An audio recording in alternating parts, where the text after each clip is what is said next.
Bienvenidos a la piedra filosofal de Radamés da Silva, el aprendiz de perfumista.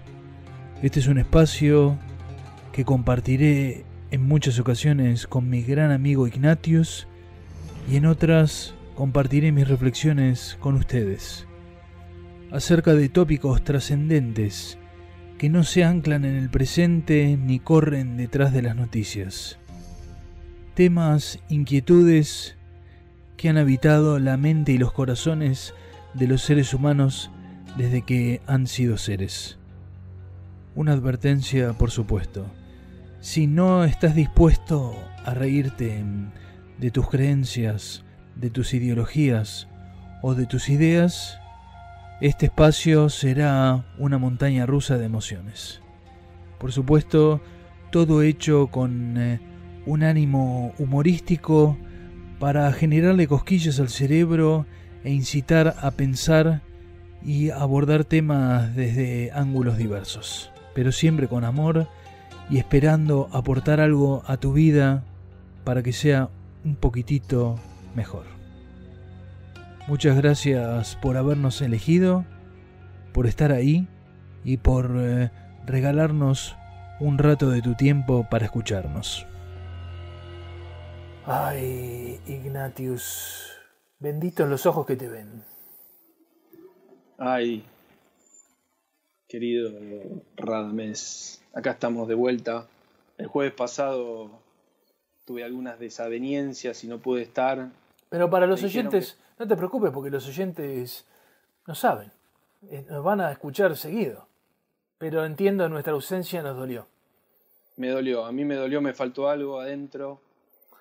Sentí un vacío profundo, casi como un vacío de paciente con trastorno límite de la personalidad en su pecho. Fuerte. Fuerte, sí. Me quise cortar varias veces los brazos, pero por suerte estaba acompañado de algunos seres queridos que me pudieron atar a la cama, y luego de recibir una buena dosis de benzodiazepinas, me tranquilicé. ¿Cuán fuerte fue la dosis? Me hicieron un cóctel de 4 miligramos de alprazolam con un antipsicótico que se llama levomepromacina que me dieron 25 miligramos. Bien. Bien. La verdad que a partir de ahí, gracias a Dios, todo se clarificó. Todo se puso en su lugar y acá estamos de vuelta. Donde tenés que estar. No hay mejor lugar que estar en mi compañía y lo mismo digo. Ningún mejor lugar para estar que en tu compañía. Me parece bárbaro. Y aparte acá con Radamés yo me curo. Qué bueno que sos. Una pregunta al azar. ¿Qué sabés del meloxicam? Entiendo que el meloxicam es un analgésico. Más fuerte que el ibuprofeno, ¿no? Y lo que pasa es que el concepto de más fuerte, como si los analgésicos fuesen como bombas, ¿no? Como bombas de amor. Como si fuese una bomba, es algo más bien errado. Hay que ver cuál es la naturaleza del dolor. Claro. Y en función de eso vas a elegir el analgésico. Meloxicanes son analgésicos así como de última generación, que en general tienen menos efectos adversos, no afectan tanto la mucosa del estómago y eso. ¿A qué se viene la consulta? No, porque una querida persona me mandó de contrabando unos meloxicam de Estados Unidos y como a veces el dolor me asola, digo, bueno, me gusta a veces ir probando cosas para el dolor. El que tiene dolor crónico me va a abrazar a la distancia y estamos probando cosas. Una de las cosas que probé, no sé el estatus legal en Argentina, si lo conocen, porque sé que lamentablemente tu querido país, que también en parte es mío, está muy atrasado en lo que se refiere a la legislación de sustancias incluso psicodélicas o analgésicas, pero de origen 100% natural. Estuve probando el kratom. ¿Escuchaste hablar del kratom alguna vez? No, me Es una, mataste ahí, es ¿eh? una, es una planta, no soy un biólogo, así que voy a hacer agua, pero es una planta que viene de Tailandia y de aquellas zonas que parece que es un analgésico espectacular, que no es adictivo y tiene un efecto, tiene todos los beneficios de un opioide sin ser un opioide, sin tener como ese riesgo de adicción, etcétera. Mira, Y lo probé en dosis baja, por supuesto, mezclado con un licuado. Es muy especial. No tuve, al ser una dosis baja, hablo de una cucharadita de té. ¿Cuál es cómo se le dice a la cuchara más chiquita? ¿De té? Es de té, sí. un poco de eso realmente un efecto muy especial, ¿eh? Muy especial. Y esto lo descubrí Y ahí se puede jurídicamente está acá. permitido. En teoría no, pero hay gente que lo trae como té. O sea, lo envasan, traen el polvo desde Tailandia, por ejemplo, y lo envasan como té. Entonces la bolsa dice té rojo de Ceilán, ¿entendés? Pero Ajá. adentro hay kratom. Y le estoy guiñando el ojo a Ignatius para los que no me pueden ver. Y te lo traigo a colación porque lamentablemente no está subtitulado, pero esto lo descubrí gracias a un químico que se llama Hamilton Morris, que es... El famoso Hamilton Morris. ¿Lo conoces? No. Obvio. ¿En serio? Sí, Me estás jodiendo. por supuesto, qué sé yo quién es Hamilton Bueno, Morris. es un flaco que... Washington, Ah, no. Washington Gutiérrez. Es un flaco, es el hijo de un gran documentalista que... ¿Te acordás que hablamos, no sé si lo llegaste a ver, se llamaba el documental Wormwood, que es los experimentos de la CIA con el LSD Sí, y cómo muy se bueno, mató uno? sí, Bueno, el sí. padre hizo ese documental. Entonces tiene, digamos, Ajá. ese pedigrí, pero él desde el año 2011 para la revista, empezó como una revista, creo, Vice, y después se hizo una plataforma multimedia, viajando a rincones del planeta, al Amazonas, a probar, él es un fanático de la química, a probar drogas de todo Lo tipo. conozco a Hamilton Morris. Ya he visto algún video de él en la plataforma Vice y es un capo. Es un capo. Me Capo, encantaría tener su trabajo. capo, Me encantaría tener su trabajo definitivamente. capo total, estuvo en el norte de Argentina, Sí. y bueno, gracias a él descubrí el kratom. Así que si tenés dolores crónicos y te animás y lo podés conseguir, dale una probada porque vale la pena, te cambia, porque el dolor crónico, lo que la gente no entiende es, te va carcomiendo la emocionalidad de una forma que no lo notás. Es como un demonio que te va violando de a poquito. Hasta que de repente te acordás y dices, no, pero pará, yo estoy sufriendo esto hace tiempo. Y si descubrís una forma de quitarte un poco ese dolor, es como que te das cuenta cómo tu psiquis tiene tantas influencias que no es que te levantaste mal, no, estás sufriendo algo y es como un peso que te lleva, que te tira para abajo. Y yo creo que en la abundancia de la naturaleza hay milagros naturales, químicos, ¿no es cierto? Porque esto se puede reducir aquí, pero ocurre naturalmente. Y esta planta kratom es en Tailandia, es hecha ilegal porque competía con la heroína, competía con el mercado de los opioides. Entonces el gobierno, ¿qué hace? La prohíbe, la hace Bueno, clandestina.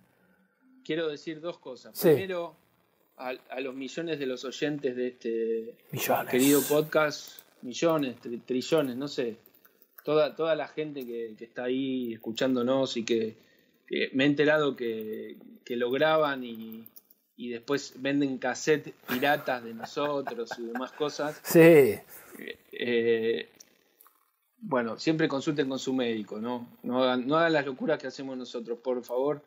Esto no es para nada una recomendación. Hay que consultar cada uno con su médico. Nosotros no estamos en ese plan ahora. Exacto. Y lo segundo que quería decir era esto. Digo, ¿por qué no, Radamés, confesás que tenés un demonio adentro? Que te está carcomiendo, que a veces te está carcomiendo y que tu trabajo es sin exorcistas, sin ningún tipo de ritual ni cristiano ni judío, vos te tenés que deshacer de ese demonio. Y que estás en ese trabajo, ¿no? Sí, y quizá la forma más tosca en que se presenta es con el dolor crónico, ¿no? Puede ser un dolor crónico, unos moquitos que te caen todo el tiempo, un catarro, ¿no? O un jugo anal que va cayendo imperceptiblemente y que te irrita, ¿no? Y que te arruina la ropa interior. Sí, hay que decirlo, ¿no? O sea, está descrito en muchos libros de esoterismo que las personas que están endemoniadas, que tienen algún tipo de posesión sutil demoníaca, tienen afecciones físicas de diferentes magnitudes. En general son afecciones sutiles. Un resfrío permanente y prolongado, un dolor de cabeza que es más una tensión que un dolor propiamente dicho, un dolor de cintura que se sostiene en el tiempo, una fisura anal, una diarrea que va y viene y que aumenta la frecuencia de las deposiciones sin que esto sea algo que podemos decir una franca diarrea, Y así sucesivamente. pequeño dolor de vaso, claro. Cositas bien chiquititas que hacen que el pequeño animal esotérico maligno que tiene la persona adentro de alguna manera vaya doblegando doblegando la voluntad de esa persona, que cada vez y gracias a estos dolores, entre otras cosas, se va poniendo más inseguro, se va poniendo más triste, se va sintiendo más desolado y eso hace que se sienta más fuerte, ¿no? Todo eso lo alimenta. Entonces, ¿cómo es? Cratón. El cratón sirve para aliviar las mordeduras internas de este demonio. Bien, es verde, así que me gusta la simbología de que el polvo sea verde. Ajá. Por el poder, ¿no? Los Jedis, Yoda, el verde, ¿no? El verde, claro. La ola verde, ¿eh? Incluso los Flavia está de fiesta. Claro, hasta los mocos deben tener bendiciones si son verdes, ¿no? Todo lo verde está bien. Todo lo verde está bien. Te decía, aparte, esto ahora volviendo a la nota seria, por supuesto, nada de lo que decimos acá consiste en consejo médico y muchos adictos a la heroína usan el cratón como un modo de desprenderse de esa adicción, ¿no es cierto? Y por supuesto también les permite, como en Estados Unidos, bien sabés porque sos un erudito de ese país, de las adicciones a opioides que se cobran como 300.000 muertes por año, también esto no los mata y les permite no dejar de tomar todos esos venenos empastillados, ¿no es cierto?, que son tan adictivos como una droga ilegal, entre comillas. Sí, además, sí, por supuesto, son adictivos. Son drogas y muy peligrosas, ¿no? Es así. Yo estuve experimentando con hongos. ¿Te conté mi experiencia con los hongos? Me contaste que estabas cultivando, pero ¿qué especie, sabes? La especie psilocibe, el famoso cucumelo. Sí. Sí, al final no me salió el cultivo, lo tuve que tirar, y porque implica su pericia y yo no soy muy bueno para las manualidades, pero estuve probando con una subespecie del psilocibe que se llama Golden Master, Epa. aparentemente. Golden Shower, que es la orina en la cara, y Golden Master. Exactamente. ¿Y Exactamente. qué pasó? Bueno, estuve haciendo microdosis durante un mes, porque había escuchado a través de los trabajos de Paul Stetman, no sé si conoces, que ese es amigo seguramente de Hamilton. De Hamilton, ese es un club. Claro, y además seguramente muy amigo también de Washington Gutiérrez. También, y de mi tío Obdulio da Silva. Exactamente. Bueno, este hombre Paul Stetman recomienda. Paul Stamets. Paul Stamets. Ese es Stamets, sí. Sí, mi inglés es ¿Viste cómo lo codifiqué, no? Sí, muy bien, gracias. Vitamina B por un lado. Sí. Otro hongo que es un hongo de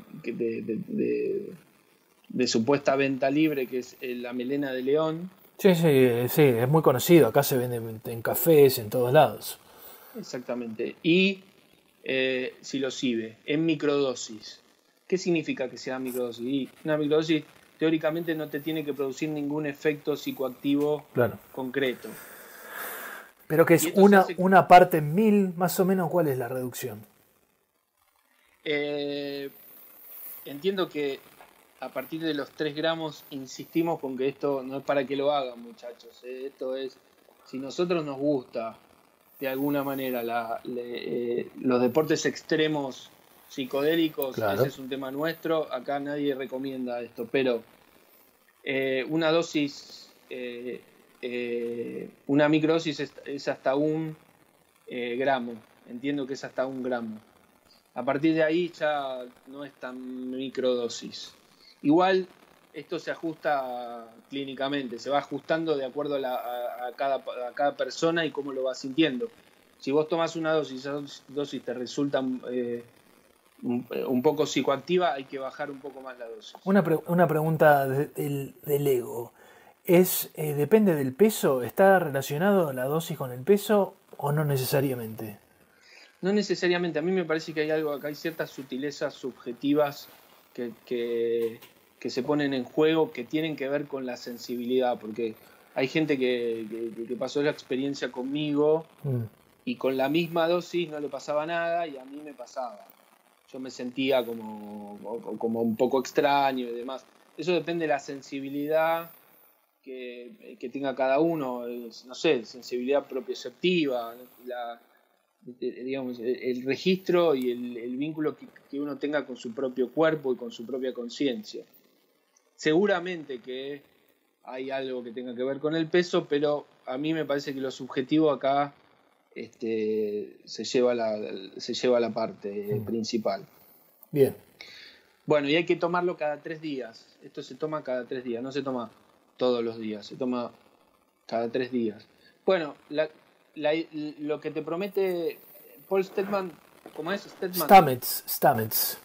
Paul Stamets lo que promete es que de alguna manera esto ayuda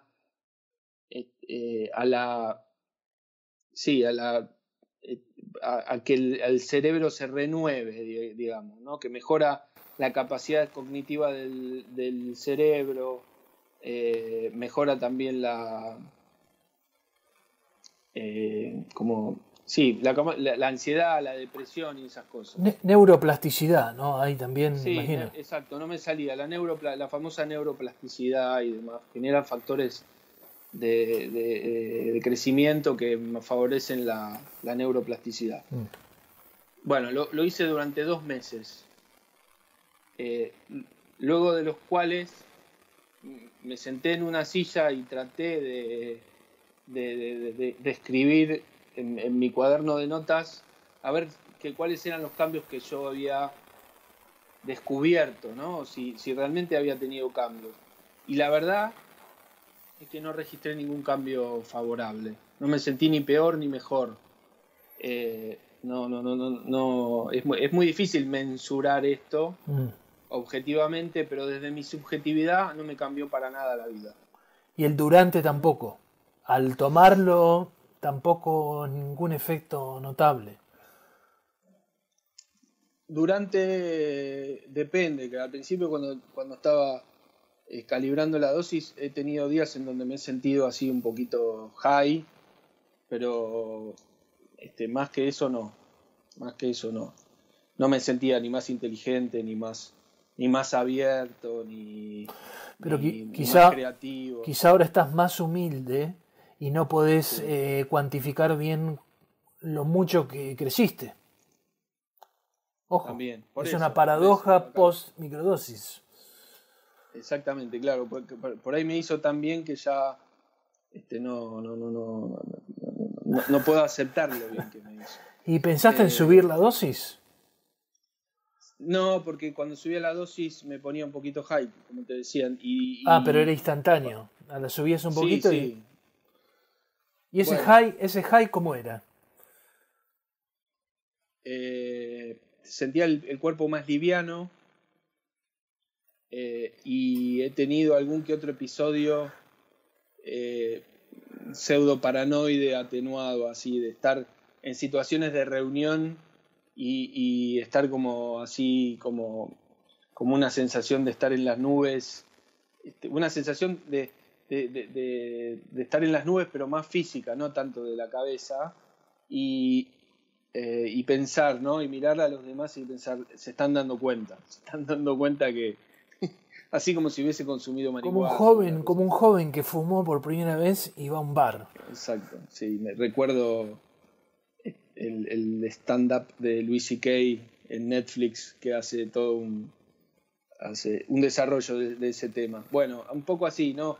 Básicamente no era que me hacía mejor. Pero ¿qué pasó? Me fui de vacaciones, me sobró psilocibe. Ahora, esto se lo digo a las autoridades, ya no tengo psilocibe, así que no vengan por mí porque... No, los que están escuchando, por supuesto, la CIDE o como se llame, no tiene más. Exacto. Ignatius no tiene más. Bueno, ¿y qué pasó?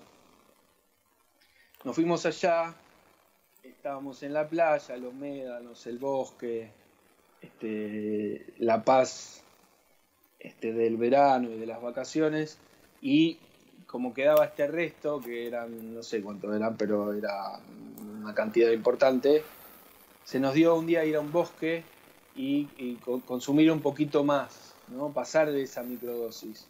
Yo hacía un mes que no consumía la microdosis porque realmente no me había hecho nada, y calculá que debo haber tomado 2 gramos. El doble de lo que tomabas. El doble de lo que tomamos. Bueno, realmente tuve un viaje importante. En el bosque. En el bosque tuve un viaje importante. Por momentos se puso un poco difícil. ¿Qué viste? No, primero vamos a hablar quiero desarrollarlo bien. Lo que empecé primero a sentir es como, ¿no? Que mis sensaciones propioceptivas cambiaban. Que de alguna manera la información que recogía de mi propio cuerpo, la propiocepción, estaba como borracha, ¿no? O sea, yo caminaba igual, me sentía como muy relajado, tan relajado que me daba un poco de ganas de acostarme. Eso fue lo primero que sentí. Después de esa primera sensación, vino esa pregunta maldita que uno no tiene que hacerse cuando se dedica a hacer estos experimentos, que la pregunta para el que quiera hacer turismo aventura con estas cosas es: ¿hasta dónde va a llegar esto? ¿Hasta dónde me va a subir esta sensación? A partir de eso, a partir de esa pregunta, empezó a aparecer miedo, ¿no? Y por suerte, aunque yo tengo esa facilidad para hacerme esa pregunta, también tengo cierto control de la moto y de los cambios de la moto. Entonces, cuando empecé a darme cuenta de que el miedo subía, empecé a relajar, empecé a conectar con los árboles, empecé a conectar con el viento que mecía los árboles, con los aromas de ahí del bosque, el ruido de la del mar que se escuchaba a lo lejos, y de esa manera, cuestión es que me quise ir solo un ratito, porque fui al único al que la dosis le produjo algo. A los demás que estaban conmigo, a ninguno le hizo nada. ¿Con cuántos estabas? Estaba con 4 personas. Con mi novia y 2 amigos de mi novia. Así que fue como que un poco dije, quiero estar solo, quiero estar como un poco al reparo de la cosa social. Y me subí como a un médano que había en el bosque y me acosté sobre una especie de matorral achaparrado que es el autóctono de ahí de la zona, ¿no? Después los bosques fueron todos plantados por el hombre. Claro. Y me quedé ahí sintiendo el cuerpo, y tuve una experiencia extraña. La experiencia extraña que tuve fue que en un momento yo me sentí, y si la gente empieza a pensar que estoy un poco loco, que nos chupe la pija. Tiene mucha razón y les mando un besito desde la locura. Empecé a sentir que yo ya no era yo. Es una sensación que sucede muchas veces, ¿sí? Sí, es esta cosa como de... La disolución del ego. Un poco la disolución del... Pero ¿quién es? Pero no era yo, era un yo anterior, que era un soldado que había muerto con una herida en el cuerpo. Y sentí que era ese soldado que estaba escondido, agazapado, sintiendo su hora final.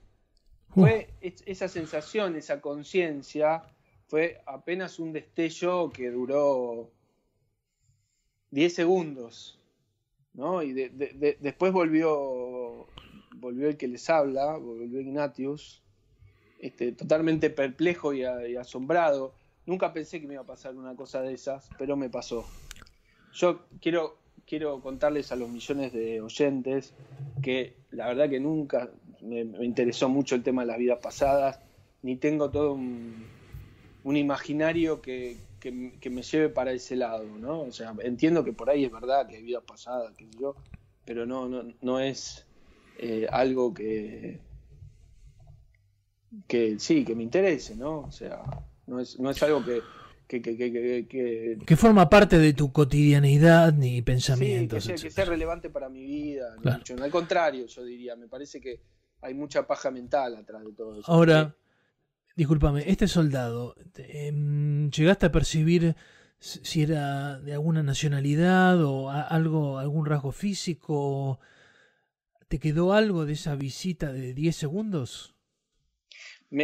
Tenía obviamente un uniforme militar verde, tenía unos borcegos, tenía como una mochila atrás que le servía de respaldo. La mochila le servía de respaldo y tenía un fusil con esos fusiles que tienen la daga en la punta. Así que la bayoneta, ¿no? Exactamente, la bayoneta. Eso es lo único que te puedo decir. Le costaba un poco respirar. Le costaba un poco respirar, pero no pude. Eso fue simplemente un destello de eso, ¿no? ¿Y la herida, sabías dónde estaba la herida? En la panza. ¿Y estaba solo? No sentía el dolor de la herida. Sentía más bien las sensaciones de una cierta sensación de desamparo. ¿Y cuando volviste, cómo fue la vuelta? A vos en tu médano, ¿no? Sí, no, fue un momento así, dije, wow. Y entiendo que no por una decisión muy consciente, pero decidí no seguir explorando eso, porque me podría haber quedado ahí a ver si aparecía otra cosa. Dije, no, mejor bajo y me sumo a al febrero 2021 que estamos viviendo todos ahora. ¿Y te fuiste del Médano o te quedaste ahí? Me fui del Médano y me fui con la gente que estaban conmigo, ¿no? ¿Y el resto de tu día se vio afectado o no? No, después empezó a bajar la sensación y bueno, después nos fuimos a la playa y demás. Quizá es una teoría que tengo, al haber vos cargado tu sistema con 1 gramo cada 3 días durante 2 meses, los 2 gramos hicieron un efecto que quizá no les hizo a los demás justamente por la falta de la presencia en el sistema, ¿no? Sí, yo pienso lo mismo. Me parece que hubo todo un trabajo de sensibilización que me llevó a mí a ese viaje, ¿no? Como en el fondo también es interesante cómo es el destino, ¿no? Como yo empecé a probar eso en cuarentena, un poco aburrido, un poco con ganas de experimentar alguna novedad y inclusive ver cuánto de verdad hay en lo que dice este hombre. Y eso después me llevó a tener esta experiencia que no me la esperaba. Yo pensé que iba a estar un poquito más, porque no, tampoco era una dosis muy alta. Yo la verdad que ni me interesa tomar una dosis tan alta y tener un viaje más. No sé si es útil para nada. Es una pregunta a la cual no tengo respuesta porque no he tenido experiencias de ese tipo. Tengo mucha gente cercana que ha hecho y juran que es algo que quizá funciona como un antes y después, ¿no es cierto? Es muy personal, desde ya. Pero está el riesgo, también viendo la conducta de gente cercana y no tanto, de volverse adicto a la experiencia en sí. No a la ayahuasca o al bufo, sino al hecho de hacer el viaje, ¿no? El viaje, por la sensación, como subirte siempre a una montaña rusa distinta para tener ese golpe de adrenalina, ¿no? Pero también, si me pongo en abierto, digo, bueno, pero si eso te hace estar lejos de estado depresivo, está bien, ¿no? Si te aleja de agujeros negros, y bueno, si esa es tu terapia. No, por supuesto que nosotros acá, por lo menos yo pregono por la libertad individual a rajatablas y la libertad individual psicodélica, que cada uno puede experimentar lo que quiera siempre y cuando no afecte la vida de terceros. Pero en mi caso puntual, bueno, esto es algo que veníamos hablando cuando estábamos en la preproducción. No sé si te acordás. Yo siento como que estas experiencias, y seguro que en algún podcast lo hemos hablado estas experiencias de llegar a ciertos lugares a través de la psicodelia, a través de alguna sustancia psicodélica, tienen un defecto, ¿no? O sea, es como que vengan, te aten, te tapen la cabeza con una sábana, te suban a un auto y te lleven a un lugar paradisíaco y te dejen ahí 2-3 horas y vos flasheando por, no sé, por lo turquesa del agua, por el clima, por las vírgenes desnudas que caminan por la playa y todo lo que vos quieras. Después te agarran de vuelta, te suben a la camioneta atado y te devuelven a tu casa. Entonces vos llegás a tu casa y te enteraste que hay un paraíso. Ya sabés que hay un paraíso, pero no tenés la más puta idea cómo llegar. Eso primero. Y segundo, la pregunta es si ese paraíso no es un paraíso ficticio. ¿No? O sea... Sí. Entonces, por eso no me parece tan útil a mí, ¿no? O sea, son verdades que quizás sí, que uno se conecta con el universo y toda esta cosa así bien de la cultura psicodélica y demás, y todo ese discurso y qué sé yo, pero digo, después esa gente por ahí es muy idiota para vivir, ¿no? Para vivir en sociedad, para tener un trabajo, para aportar a una comunidad, para aportar a su propia familia, para aportar, gente que se vuelve como... Sí, sí, sí, como parias sociales.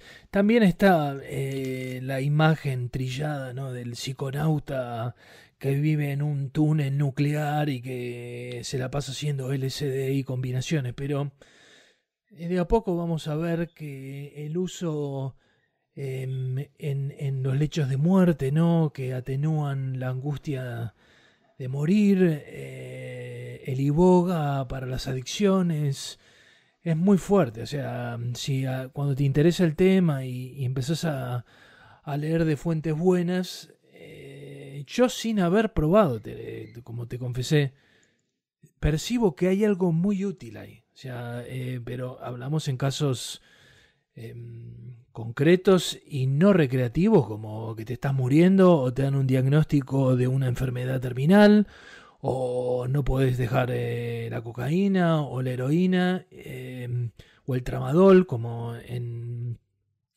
partes de África se usa el iboga para cortar adicciones a opioides como el tramadol. Creo que hay usos que vamos a descubrir también que pueden cambiar la calidad de vida de gente que si no pende de un hilo, ¿viste? Por eso creo que esa imagen, ¿no? Por supuesto vamos a caer en lugares comunes, del hippie lisérgico, para mí, en parte ya es caduca, ¿no? Eso ya pertenece como a un imaginario de los 70, donde se ocuparon también, para mí hay cosas políticas, se ocuparon de destruir todo un movimiento al corromper la producción de ácido de mala calidad, ¿no es cierto? En Estados Unidos, que se sabe que infiltraron muchos movimientos y dieron ácido de mala calidad para inducir paranoia, suicidios y un montón de cosas en Estados Unidos, que es donde este movimiento explotó muchísimo a fines de los 60 y 70. Pero hay algo, y yo me pregunto de un costado biológico, es, bueno, ¿por qué tenemos los receptores para esta sustancia, ¿no? O sea, hay algo entonces en nuestra naturaleza que está preparada para poder procesar estas sustancias y generar algo, ¿no es cierto? O sea, porque no es que estás tomando algo que se va a caer en un agujero y no pasa nada. No, lo que siempre volvemos al mismo punto, ¿no? Es importante conectar con un maestro. Es importante conectar con alguien que haya hecho el viaje y haya llegado a buen puerto y que conozca los imponderables del camino y del trayecto. Si no, no tiene sentido. Si no, no tiene ningún tipo de sentido. Me parece que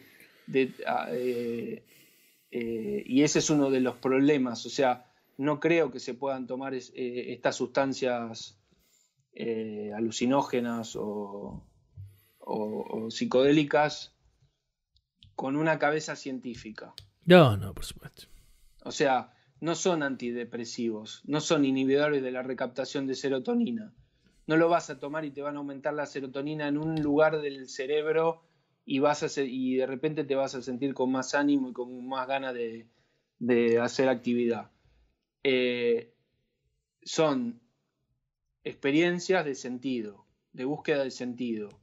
Entonces son experiencias fuertes, son experiencias muchas veces difíciles y son interesantes y realmente llegan a lugares interesantes en la medida en que sí, que uno de alguna manera hace una apuesta a lo desconocido, ¿no? O sea, es como que te tirás a la pileta, decís, casi es como una especie de muerte, ¿no? O sea, hay algunas sustancias psicodélicas que aparentemente recrean la muerte. El bufo, Entonces, bueno, por ejemplo. exacto. No sé cómo se dice en castellano, el 5-MO. Sí, MD, MDA, ¿no? sí. Sí. No recuerdo bien la sigla específica, pero la cuestión es que, ¿qué es lo importante de eso? No es que te aumente la dopamina en algún lugar del cerebro. Lo importante de eso es que es una experiencia fuerte, es una experiencia vital, es una experiencia en donde uno toma la decisión, despliega la decisión de abandonar todo lo que conoce.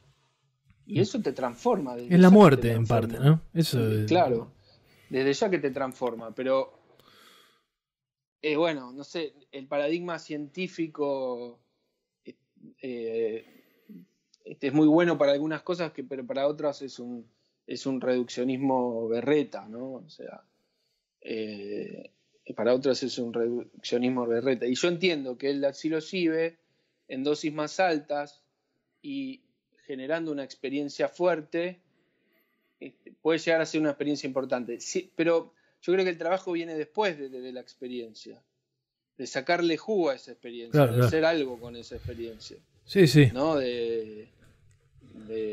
Sí, yo la verdad que tuve esta sensación de que era otro y que era un soldado que se estaba muriendo. Y yo no le puedo sacar mucho jugo a eso ahora. Claro. No, no hubo integración, como lo llaman, ¿no? Es Claro. el trabajo integratorio después de la experiencia. Que se asemeja un poco como ser un iletrado económico y ganar la lotería. O sea, bueno, ganaste. ¿Y después qué haces con eso? Sí, sí, te la vas a perder. Es muy probable que la pierdas en 2 años. Todas las estadísticas muestran que la gente que no está versada en manejar dinero la pierde. Ujú. Como la erección, que en algún punto la perdemos. Exactamente. En Hay que... cuanto la erección la perdés en la medida que estás pensando en perder la erección. Exactamente, exactamente. No se puede racionalizar la erección. La atención en este caso genera, la atención sobre la erección genera falta de tensión o genera Exactamente. tensión que eh, atrae la flacidez. ¿Se dice flacidez en español o flacidez? Flacidez, ¿no? Flacidez, flacidez. Bueno, y seguimos hablando de sustancias químicas. Viste, me encanta porque hoy suspendimos un tema que es clave para el futuro y se transforma en una charla espectacular. Y si no te gusta, si estás escuchando y no estás de acuerdo con nosotros, podés mandarnos una carta por giro postal que nunca la vamos a leer. Pero esto no es un episodio de la piedra filosofal si no nombramos al menos a uno de nuestros guías. En este caso el Comodoro. Sabés que estaba mirando otro capítulo de Hamilton donde hablaban de esta gas, el xenón. ¿Conoces el gas xenón? El hilarante, el gas de la risa que le llaman. Claro, es un anestesiante, se usa como un Sí, anestésico también, ¿no sí. es cierto? Que se usaban, me acuerdo de las películas de los 70 donde había algún odontólogo, como la tiendita del horror y todo eso, usaba ese, El- ese, ese anestésico. bueno, que no nos lleva a Zenón de Elea en absoluto, sino nos lleva al Comodoro. ¿Y por qué? Porque el xenón es como un primo, y corregime si estoy muy errado, del óxido nitroso, ¿no? Que es otro gas que altera un poco el humor, más para el lado de la risa, ¿no? Y de ciertos delirios. Bueno, el comandante tuvo una época de óxido nitroso y que le gustaba inhalarlo, ¿sabías? Mira, no sabía. Ahora, Sí, cada vez se vuelve más interesante ese personaje, ¿eh? escucha, en la cosmología del Comodoro, cosmología, sí, en el sistema del Comodoro, el mal está simbolizado por un ser, es el ser maligno por antonomasia. ¿Y sabes cómo se llama? Se llama, no sé cómo se pronuncia en español, pero en inglés lo pronuncian como Xinu. Que yo relacioné, ¿no es cierto? Quizá sea un delirio no narcótico, pero Xenu se escribe Xenu. Me llevó a Xenón, porque en inglés se llama Xenon, ¿no? Sí. Y viendo lo emparentado que está con el óxido nitroso, digo, este tipo no habrá inventado el nombre, perdón, inventado no habrá percibido la presencia maligna y le dio el nombre de este gas que se emparenta tanto con otro gas del cual era el adicto. Hay algo ahí, o sea... Por supuesto. Si fuésemos lacanianos, seríamos lacanianos. Seríamos lacanianos y estaríamos... tendríamos pacientes por 45 años. Exactamente. Y haríamos manifestaciones en la plaza diciendo somos lacanianos, queremos lacanear. Queremos lacanear y vamos a disculpar a Foucault que abusaba de niños de 10 años porque era en Túnez. En Túnez, ¿a quién le importa? Sí, se cogía unos pendejos africanos, ¿a quién le importa? ¿A quién le importa? Eso, hubo alguna noticia de eso, ¿no? Hace poco. Sí, este intelectual... Hubo hay un economista. ¿Sabes que ese Guy Sorman, no sé qué carajo es? Sí, pero es economista. Sacó un libro, pero conociendo un poco la sociedad francesa y la sociedad intelectual francesa, donde le perdonan todo a los ídolos, estos ídolos de barro, por ejemplo, de la izquierda, así revolucionaria, que les permitían cualquier aberración porque son nuestros dioses laicos, ¿no es cierto? Pero esto es como, ¿qué es peor? ¿El tipo que le daba guita a los pendejos tunecinos para cogérselos en el cementerio de 10, 11, 12 años? ¿O los que lo sabían y lo perdonaban porque era Foucault? O sea, te pregunto a vos como un hombre de una moral intachable. O sea, en ese sistema perverso, ¿a dónde te cae más el martillo a vos? Es una buena pregunta. No sé, a mí me parece que yo tiendo a pensar que acá el culpable era Foucault, ¿no? Y la vista gorda sí habla de... En parte lo que habla es de cierto mundillo que se doblega ante ciertas... Y en realidad sucede acá en la Argentina, sucede en todo el mundo, ¿no? En este mundo tan polarizado y tan lleno de grietas. Sí. El que piensa como yo puede ser un hijo de puta, pero es mi aliado, entonces lo tengo que defender. Claro. Entonces, digamos que son pecados diferentes, ¿no? Son pecados diferentes. Pero es un comportamiento absolutamente sectario y en el peor sentido, ¿no? De culto religioso absolutista, ¿no es cierto? La protección sí. al que en este caso es de mi tribu, bajo cualquier precio y ante cualquier ofensa.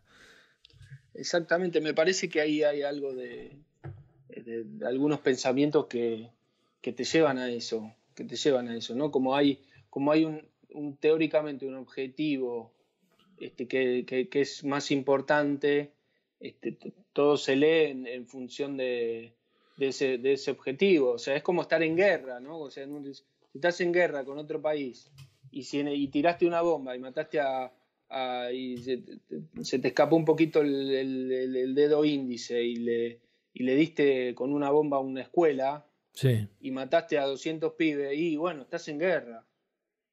Entiendo que yo descreo mucho de los pensamientos que te ponen en guerra contra algo. Descreo mucho de los que están en lucha. Sí. ¿No? ¿Viste? Hay muchas posturas que están en lucha permanente, ¿no? O sea, y yo ya ahí cuando empiezan a decir que no, que estamos en lucha, ya te das cuenta de que hay algo ahí de la lógica castrense que es compleja, es complicada, porque del otro lado, si estás en lucha, de lucha contra el otro lado también tiene sus intereses, también tiene su verdad, sus dificultades, en fin, nada, no es horrible, Claro. Igual hubo un manifiesto que creo que firmó Foucault y Sartre y algunos otros más, en donde se pedía la libertad sexual de chicos arriba de 13. Sí, exactamente. es una cosa, me parece que es una postura, sí, bueno, yo me parece que es complejo, es complicado, y encima por guita, no es que te enamoraste de un pibe de 13 y bueno, nada, le vas a pagar el secundario y te vas a hacer cargo de él y qué sé yo.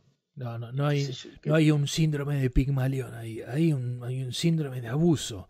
Ahora, Exacto. yo sé que en este mundo, cuando uno habla de estos mundos sectarios intelectuales, nos estamos refiriendo a gente que vive de la hipercomplejización de cuestiones muy simples, o como lo decía el gran Jorge Gurdjieff, el juego del 5 contra 1, ¿no? La masturbación intelectual absoluta.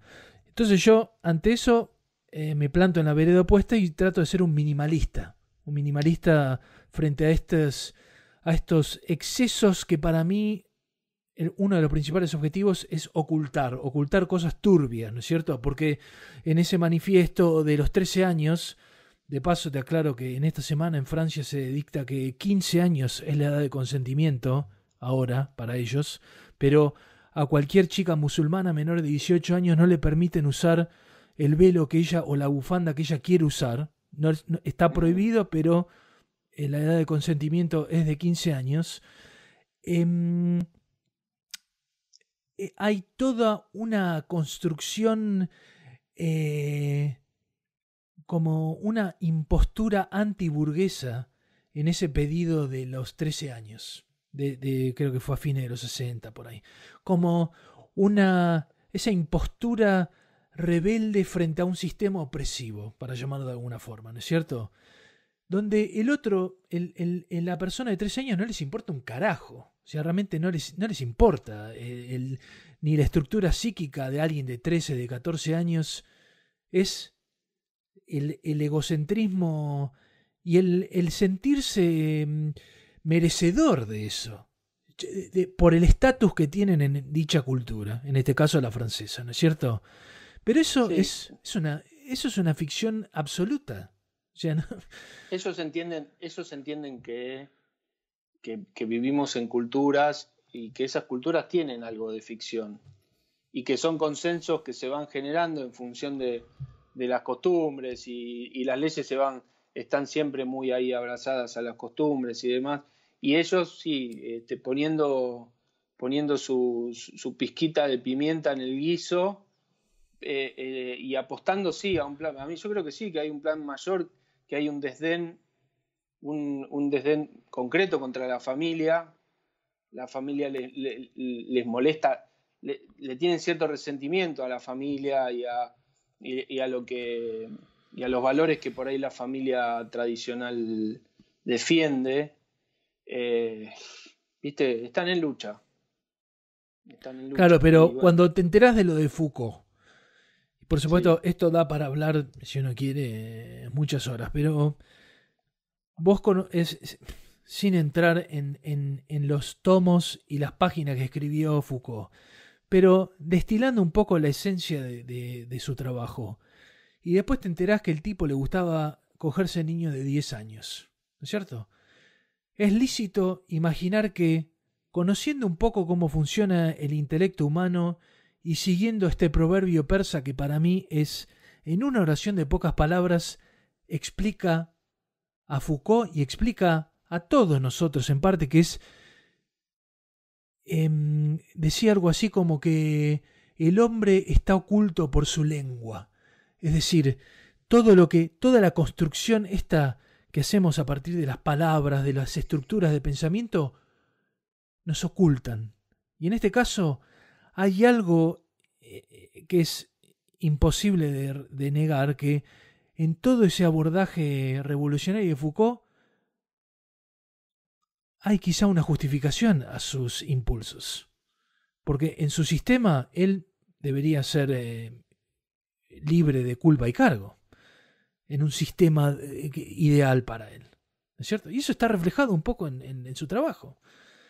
Entonces, digamos, somos una unidad. Entonces no creo que toda esa emocionalidad animal o o la manifestación sexual aberrante para mí, que es tener apetito por alguien de 10 años, esté absolutamente divorciada de todo un sistema, un laberinto intelectual que justamente le permite a él lograr su apetito básico.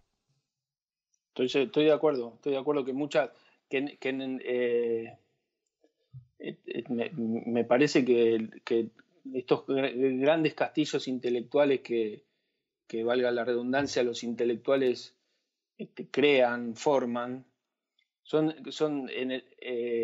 para explicar la realidad, pero inevitablemente, y como la realidad no se puede explicar, lo único que terminan explicando es a sí mismos, ¿no? O sea, hay algo de eso que es inevitable, ¿no? O sea, no, ninguno es objetivo completamente. Y a mí me parece que sí, me parece que una persona con este tipo de tendencias, que lo ponen en un lugar completamente afuera de la sociedad, seguramente que tiene un resentimiento muy grande por algunas, por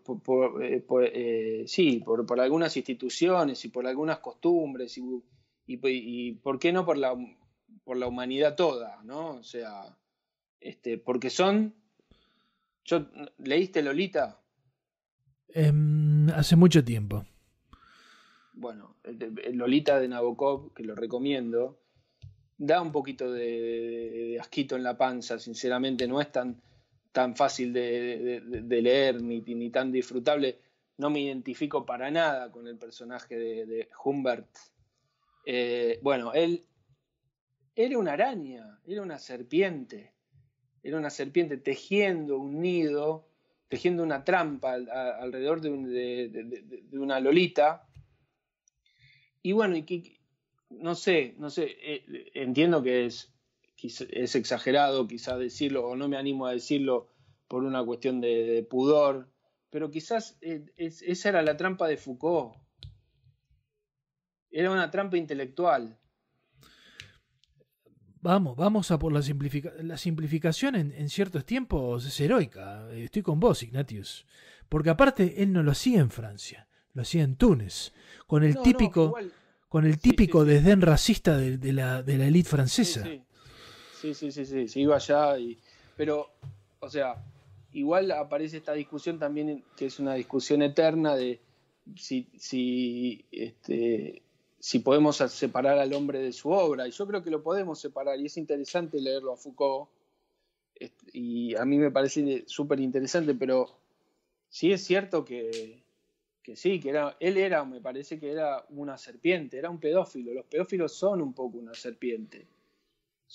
Que realmente tienen un deseo y una pasión desbordada por chicos que todavía que son indefensos, que todavía su aparato psicosexual no está formado, que los hacen pelota, y ellos lamentablemente son absolutamente conscientes.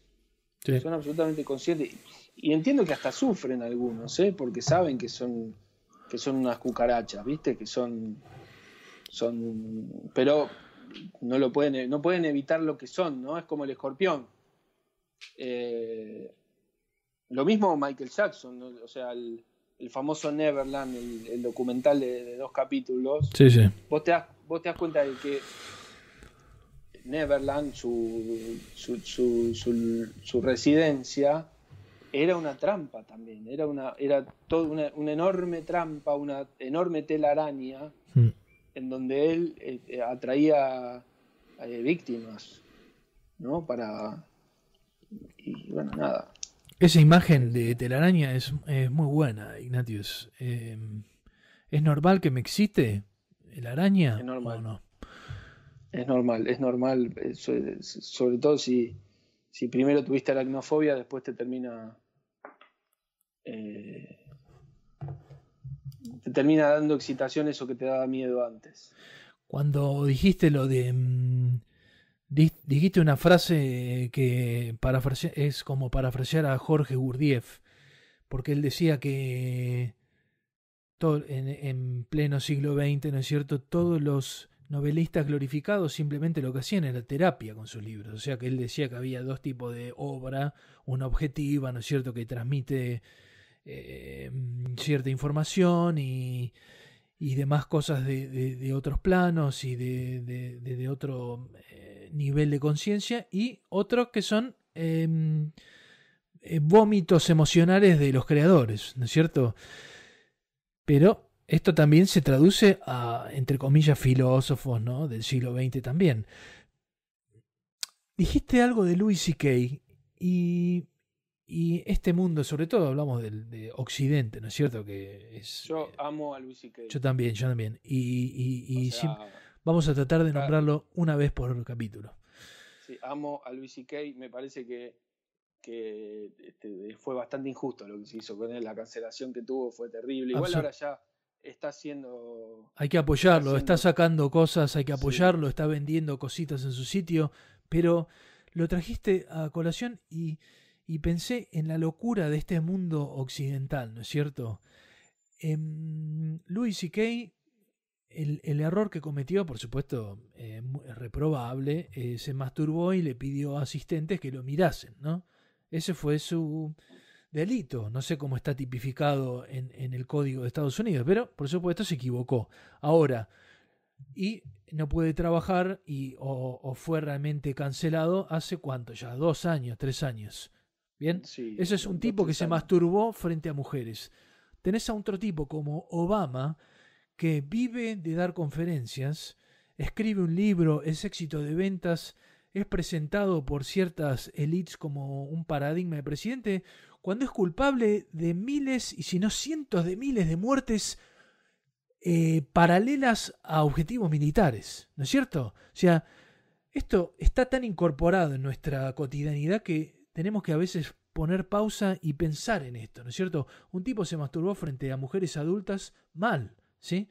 Pero cancelado, seguramente sus hijas han sufrido, por supuesto, y las mujeres frente a las cuales se masturbó también, desde ya. Pero Obama es celebrado cuando es un criminal de guerra. O sea, básicamente cualquier presidente de una potencia mundial es criminal de guerra, porque viven en guerra estos países en algún otro conflicto bélico, y siempre, al ser comandante en jefe de las fuerzas, es responsable máximo, ¿no es cierto? Mirá, este drone le pifió, mató a 200 iraquíes en una boda.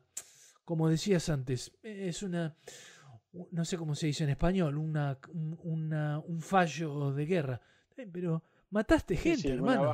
Una baja accidental, ¿no? Pero mataste cientos de miles de personas que no tenían nada que ver con tu conflicto bélico. Y esta persona es celebrada, tiene sus libros en las portadas, en las marquesinas de librerías.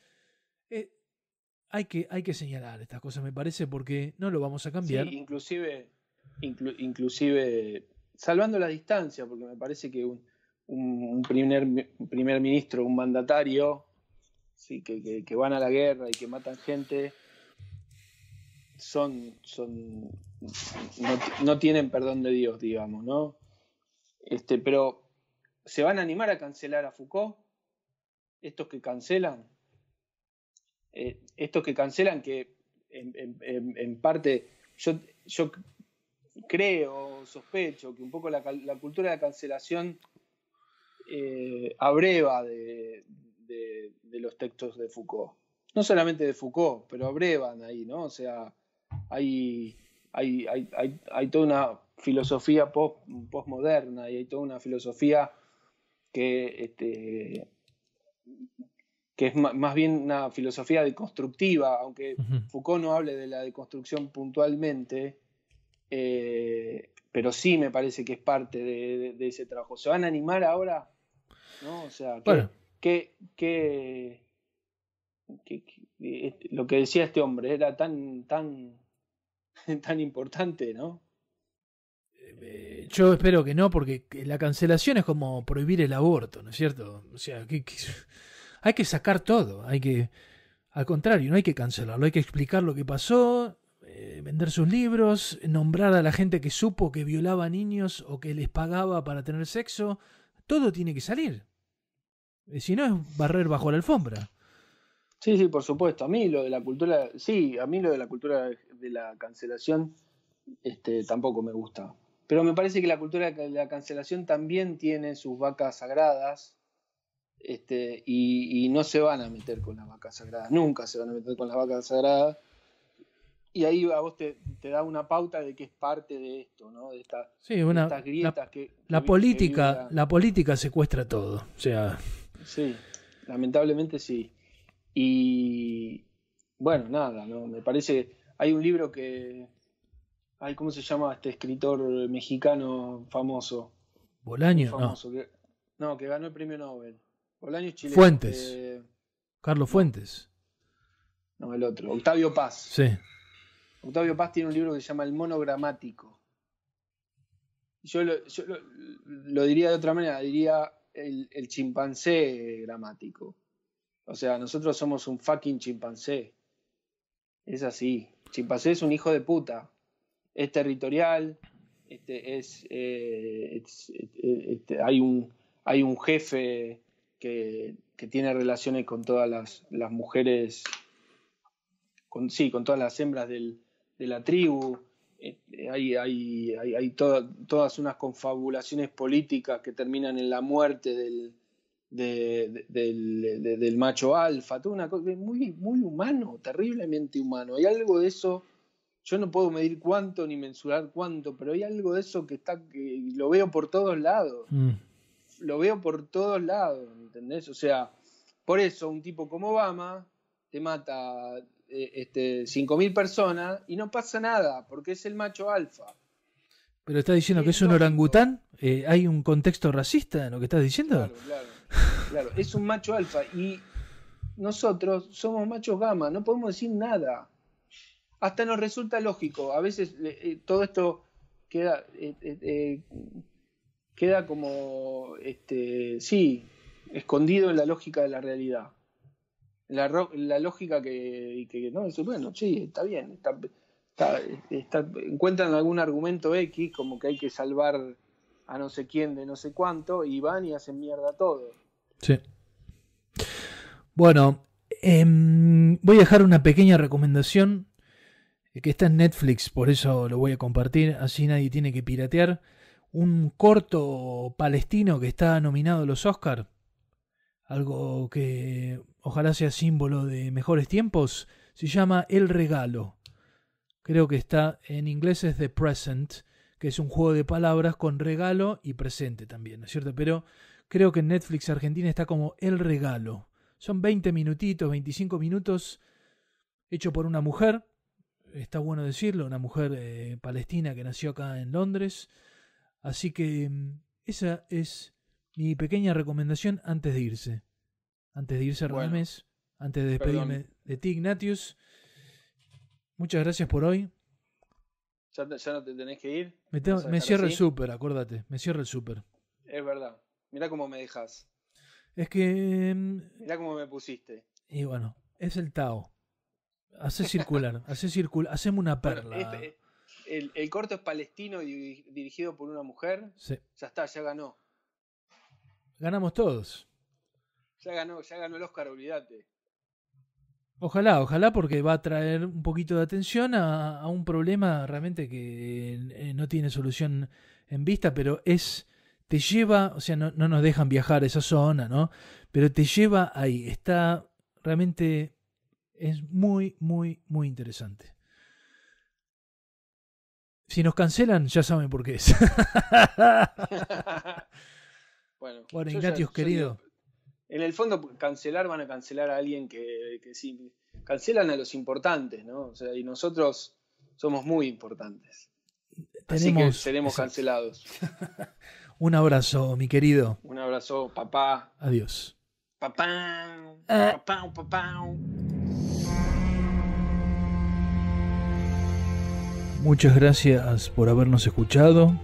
Esto fue La Piedra Filosofal de Radamés da Silva, el aprendiz de perfumista, realizado con la autorización de mi maestro Abu Qasem, el avaro perfumista. Más información acerca de mí y mi maestro la podrás encontrar en nuestro hogar en internet, abuqasem.com.